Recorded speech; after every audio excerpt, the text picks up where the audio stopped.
Many practitioners, many yogis, they choose loneliness in the high mountains or forests, or even in the cold Himalayas without houses, without anything. They just deal with it by too more heat or by mental willpower, yeah, or just know how to take care of themselves. For men, it's easier. For women, I wouldn't recommend it. It's a hardship. Women are more fragile, yeah, and more subject to risk. Many times I knew that already in India, going alone. It was risky, you know. I encountered many times in risky situations. Luckily, God felt that I'm too stupid, so has had to take care of me. I was blind, deaf and dumb, too much in love with God, too much feeling sorry for the world, so I just relied on faith to go alone in India. It's not safe at all. Don't do that, please. And living alone in the wilderness, all you have is God. You just have to rely on that alone. Nothing really is safe for you anywhere, not to talk about in the forest alone, yeah, and cold weather and all that. I'm very small, you know, fragile, and I'm born with tropical blood. So I feel colder than most people if you live in a cold country, if you're born in a cold country. After a while, get more used to it, but still never risk it. It's different than in your home. Your backyard is different than your forest area. But I also don't have much choice. I like to be alone, to concentrate, to meditate whenever I can, and to live more simple, to have more garnished power to do things, to do God's will, to do God's mission. Otherwise, I also would prefer somewhere safer, yeah. Or go to the ashram, you know, and do work there and also see all of you. Just at the moment, the program is not like that. I have to do what I have to do in different times. I guess it's like the people working from home. All right, I just wanted to share with you the joy of victory. And I wish I could have more victories to share with you if I'm allowed to tell. Many things I'm not allowed to tell. Also, many things do not concern you, or not to have to make you worry too much, or having high hopes too early. So forgive me that I can't just tell you everything, but I do tell you enough things, you know, what you need to know and how you need to practice. Or in case the left ear is too loud, you just press your palm. You breathe deeply and keep it. As deep as much as you can and keep it where it went in. And with your mouth even open also to take in as much air as possible so that your cheeks even puff up. And put your palm, your left palm, tight onto the left ear. Keep it until you have to breathe out, and then you release it. Do it a couple of times, or even one time, the left ear troubling noise will disappear, okay? Are you understand what I'm saying now? Left palm tight onto the left ear so that you don't hear anything from outside. You just hear probably boom, boom, boom inside the ear. And then after you breathe out, you release the palm. The hand.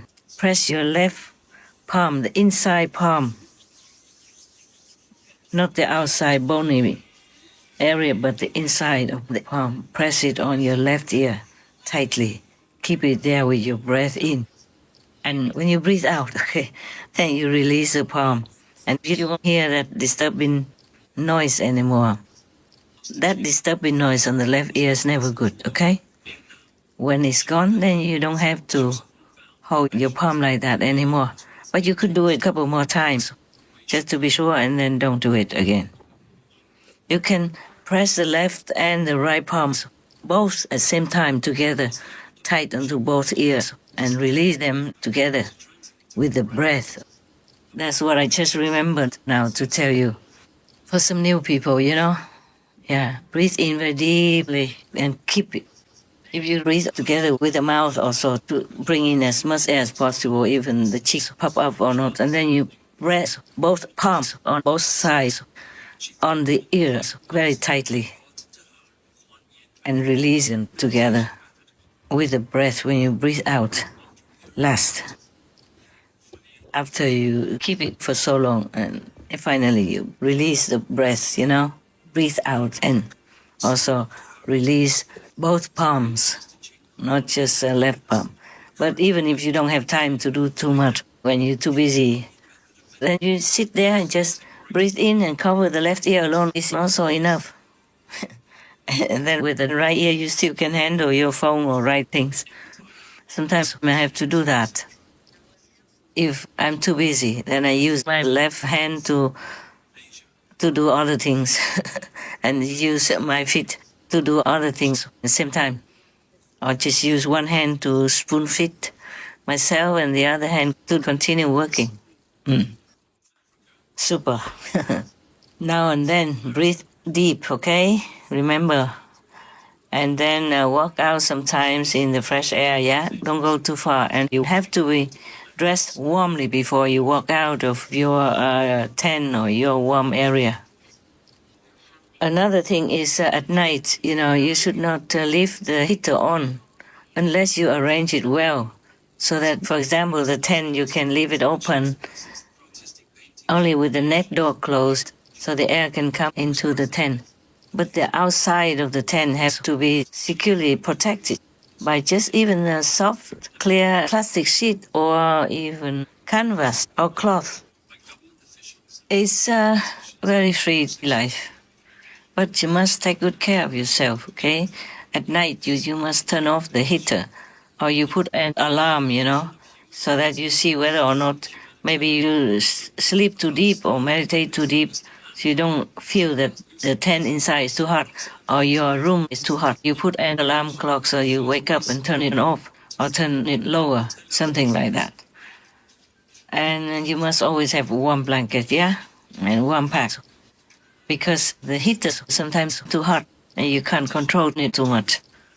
So if you turn it off or turn it very low, you need to warm your body with other ways. If you don't have packs, just fill hot water in the bottle, tighten it well, wrap a towel, a small towel that you wipe your hands with, not the face towel, that square, the longer towel, maybe 40 centimeters long and thin, or the best is maybe the kitchen towel, yeah? About 40, 50 centimeters long, yeah? And about 30 centimeters wide. You wrap it around that bottle so it doesn't feel too hot. And don't put it next to your skin. Put it outside your shirt, near where you sleep, just both sides or one side. Just warm water. That will keep you warm the whole night. And in the morning, you could even drink the water from that. It's still warm. There are many ways you can live your life, actually. It's just a little bit harder than having a room. But if you organize well, your life is good. And feel grateful. I'm grateful that I could. Sometimes you can't. There's some situations that you're allowed to, and that God protects you. We just have to pray every day. Thank God, yeah? And if we're lucky, we can live freely, peacefully. Like the woman, 70 years in the wilderness, yes. And the other man, 20 years. And the English gentleman is still living that life, but with less comfort than I, He just has a cart, two-wheel cart, the wooden wheels only even. And he pulled it with him everywhere he goes, just like you pull a trolley in your garden, But he has things on it, some clothes or something in it. And at night he sleeps under the trolley with a plastic cover on top, covering himself from rain. Wow, I don't know how he lives that way, actually. I don't know if that's safe enough or the rain doesn't come in. It doesn't look safe enough, but I guess when It's raining very hard and he covers everywhere. He should just buy a tent and put it on top of the cart, or even put it next to the cart only. That would be wonderful. I think enough chatting today. I was excited to tell you these things. I wanted to tell you several days ago, but too busy. Today I just delayed all the work first to talk to you, and now I have to go back to work. It's very late at night now, but I still can work. May God bless us all, protect us all, and love us all forever. Amen. Love you guys. God love you. I love you.